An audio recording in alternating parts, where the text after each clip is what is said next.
આ વિડીયોમાં આપણે જોઈશું સ્વાધ્યાય 4.1 ચોથા પાઠનું પહેલું સ્વાધ્યાય અને એમાં પહેલો પ્રશ્ન જો શું લખેલું છે, એક શહેરના યુવા વર્ગને ગમતા વિવિધ પ્રકારના સંગીત વિશે એક મોજણી એટલે કે સર્વે કરવામાં આવ્યું અને બાજુમાં દર્શાવેલ વર્તુળ આલેખ એટલે કે પાઈ ચાર્ટ મુજબ તેના પરિણામો મળ્યા હતા. તો આ તો આપણને ખ્યાલ આવી ગયો.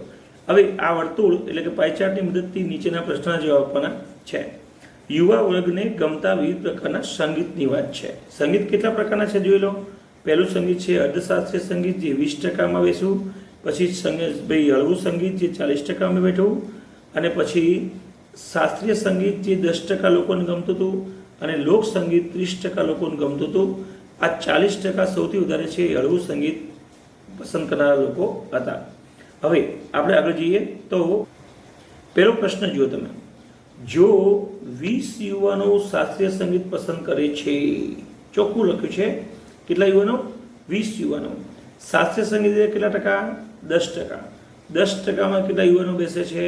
20 યુવાનો બેસે છે. ઠીક છે. 10%માં 20 યુવાનો થાય એટલું યાદ રાખજો, ખાલી સમજાયું છે. તો કેટલા યુવાનોની મોજણી કરી હતી? મોજણી એટલે સર્વે. કેટલા યુવાનો કુલ હતા એમ પૂછે છે. કુલ યુવાનો કેટલા? એક આ બે રીતે પ્રશ્ન કરી શકાય. હું તમને એક સાદી રીતે પહેલાં સમજાવું કે જો અહીંયા 10%માં કેટલા યુવાનો છે? 20. 10%માં 20 યુવાનો તો 100%માં કેટલા યુવાનો? 100% કેમ લખ્યું? કેમ કે 100%નો મતલબ થાય કુલ યુવાનો. કુલ કેટલા યુવાનોની મોજણી કરી? તો કુલ બરાબર 100% થાય. તો આના ઉપરથી તમે જો ચોપડી ગુણાકારની વાત કરી હતી, આવડતું હોય તમને આ બેનો ગુણાકાર અને ભાગાકાર, તો એકદમ તરત થઈ જશે. તો 100% પહેલાં લખીએ. 100% ગુણાકારમાં 20, 100% 20 ભાગાકારમાં 10%. ખબર પડી ગઈ?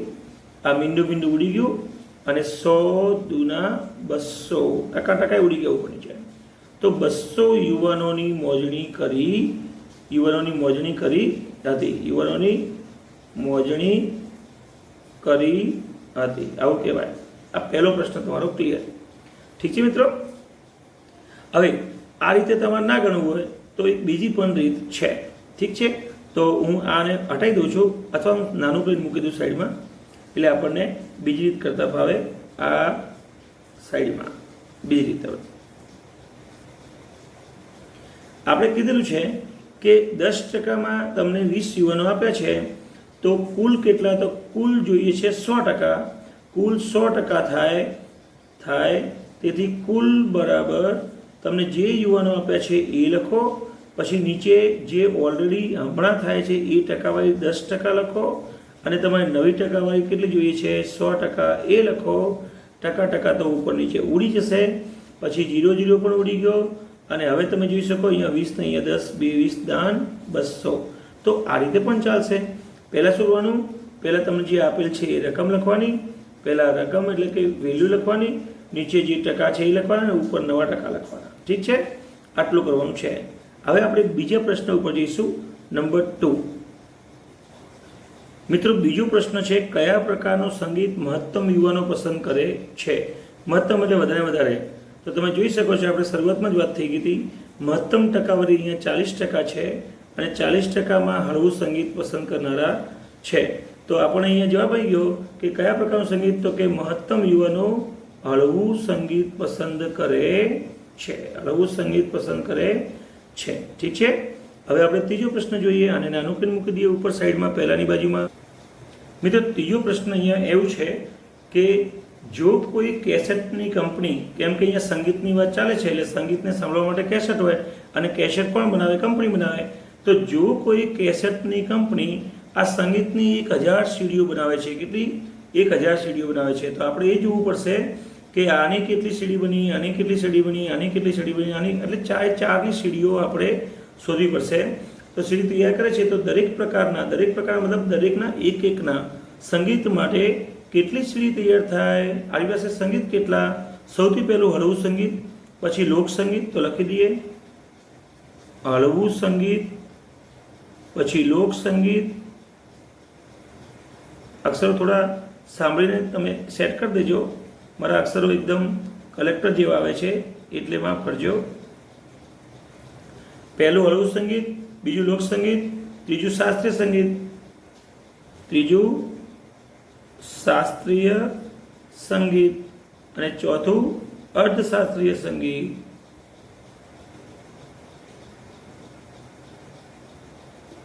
આ દરેકની ટકાવારી, પહેલી 40%, બીજી 30%, પહેલી 40% છે, બીજી 30% છે, પછી શાસ્ત્રીય સંગીત 10% છે અને આ 20% છે.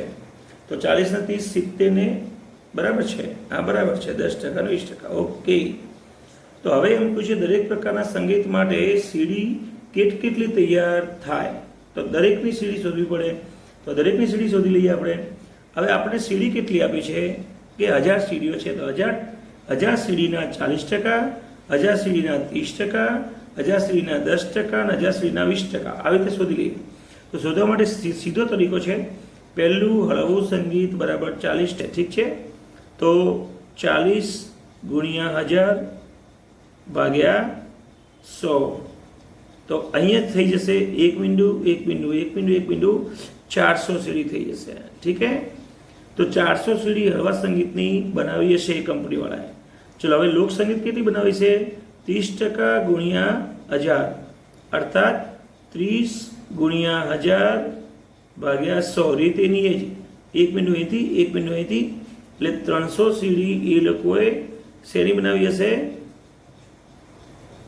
લોક સંગીતની બનાવી હશે.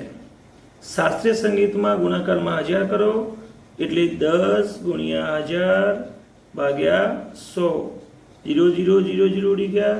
100 સીડી એ લોકોએ શેની બનાવી હશે? શાસ્ત્રીય સંગીતની.